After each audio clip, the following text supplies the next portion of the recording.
Now normally I don't make this type of content, but I really couldn't help myself and felt like I had to be chained up to not make this video.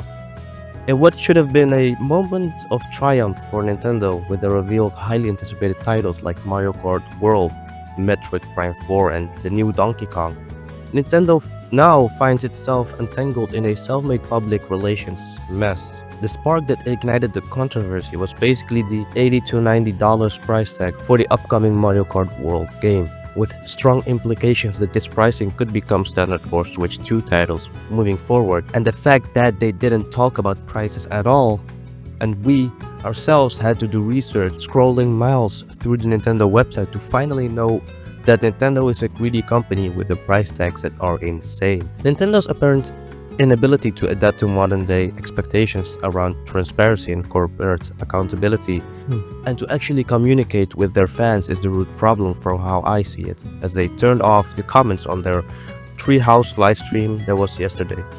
And don't get me wrong, I really like the Switch 2 and the games they've shown, but they have really ruined it, charging their fists sucker punching us. And I think this time Nintendo's core misstep lies in its failure to communicate clearly and proactively with its fanbase and the media, and confusing everyone, causing to spread misinformation.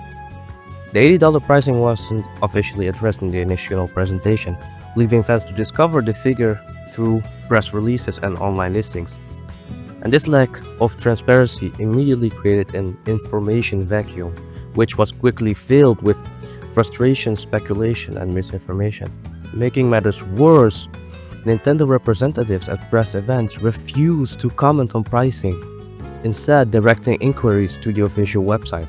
And this kind of evasiveness may have worked a decade ago, but in today's digital age, where fans expect instant clarity and honesty, only added fuel to the fire.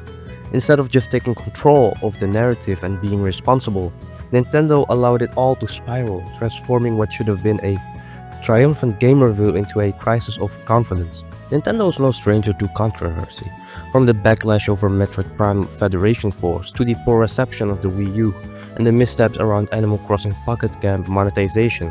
The company has weathered storms before, but what's different now is that Nintendo appears out of practice, having enjoyed several relatively controversy-free years under the Nintendo Switch successful lifecycle, which was great, but their current approach, or lack thereof, reveals an organization that has become too comfortable, too insulated from fan feedback, and unwilling to course correct in real time. The situation calls for nimbleness and adaptability, qualities that companies like Sony, Microsoft, and even indie developers have shown more recently in the face of community backlash. Nintendo's slow-footedness is the timing of the upcoming Mario Kart Direct on April 17. If this presentation is meant to justify the $80 price tag through added content, gameplay innovations, or value-enhancing features, why wait? We have already seen it in the Nintendo Treehouse livestream. Why let fan anger boil for weeks when answers could have been given? Why let fan anger boil for weeks when answers could have been given now? This strategic delay only reinforces the perception that Nintendo doesn't fully understand or doesn't even care about its audience concerns. And I think at the heart of Nintendo's communication gap is a missing voice. Someone who can stand up, take responsibility, and reassure fans with authority and empathy. For many years, that person was Reggie, the former president of Nintendo of America. He was charismatic, media savvy, and not afraid to tackle tough questions. Reggie played a crucial role in building trust during challenging periods, and everyone liked him. Like, he was also the one who fought to bundle the Wii with the Wii Sport game. And now we need to pay for a tutorial and shower out of the Nintendo Switch 2? That just shows how much Nintendo has changed. Since its departure, however, Nintendo has lacked a visible and effective communicator. The current Nintendo of America president, Doug Bowser, has been almost entirely absent from the public eye, with no major interviews in over a year and a half. And this silence sends a message not just that the company is out of touch, but that no one else is accountable. In an age where consumers want corporate leaders who engage directly and transparently, Bowser's absence stands in stark contrast to leaders like Phil Spencer at Xbox, who regularly speaks to fans, responds to criticism, and owns both the successes and failures of the Xbox consoles. Nintendo's strategy of disengagement has backfired dramatically, and not only have they failed to explain or contextualize their pricing decision, but the fact that they have also actively suppressed fan discussions, such as by disabling YouTube comments on the Treehouse Live and remaining silent across official channels. This has created the impression that Nintendo is avoiding accountability and really hiding behind a wall of corporate detachment. Instead of channeling the conversation, they are really running from it, leaving fans to vent their frustrations in forums, subreddits, and social media threads that grow increasingly hostile. But the irony here is that Nintendo built its empire on community and emotional connection. Now it just feels as though that connection has been severed or at least deeply strained. In a few days, Nintendo will begin hands-on demo events for the Switch 2 in major cities around the world. These events are aimed at giving consumers and influencers early access to new hardware and software, which should be a slam dunk. But the hidden landmine is that the people running these events are not even from Nintendo at all, but they're just third-party event staff who may not have been equipped to answer tough questions, for example, about the pricing or the hardware specs or the online services.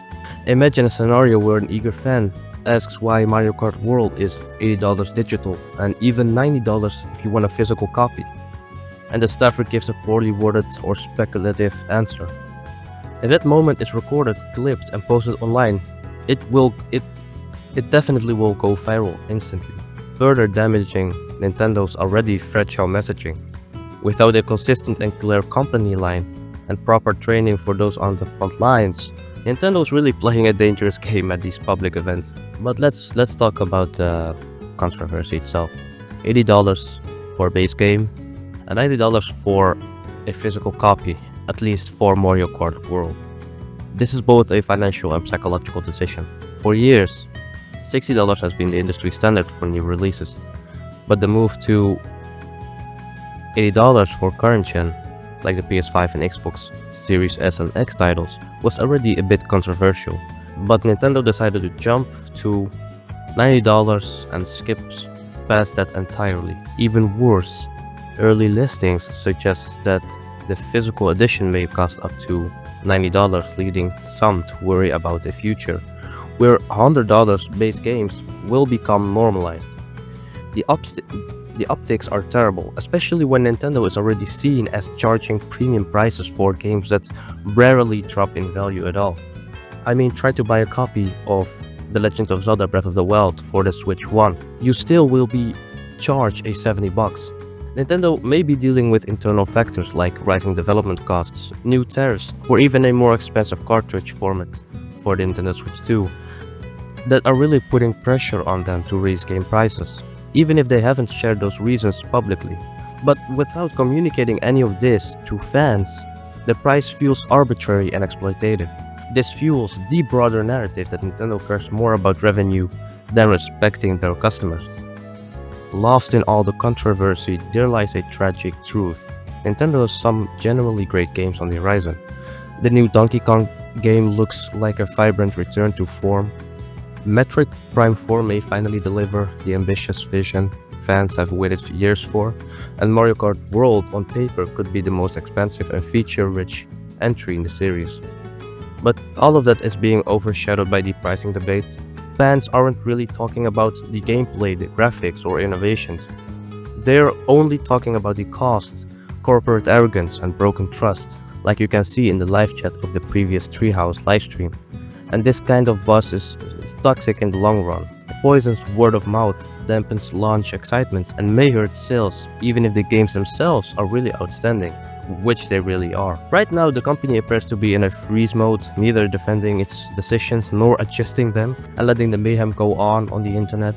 That kind of inertia may have worked in a simpler era, but in today's always online world, where the internet moves at hyper speed, a frozen strategy is a losing one. If Nintendo hopes to turn the tide, it needs to act fast, and really fast. That could mean releasing part of the Mario Kart Direct content early to explain the value proposition, Doug Bowser or another executive giving a public statement or interview like Reggie and Iwata did back in the days, providing clarity around pricing strategy, production costs, or bonus content as everyone is upset, and opening lines of dialogue with fans and press instead of shutting them out. Nintendo has spent decades building one of the most beloved brands in gaming, but in just a few weeks that trust has been shaken, perhaps more deeply than any point in the Switch era.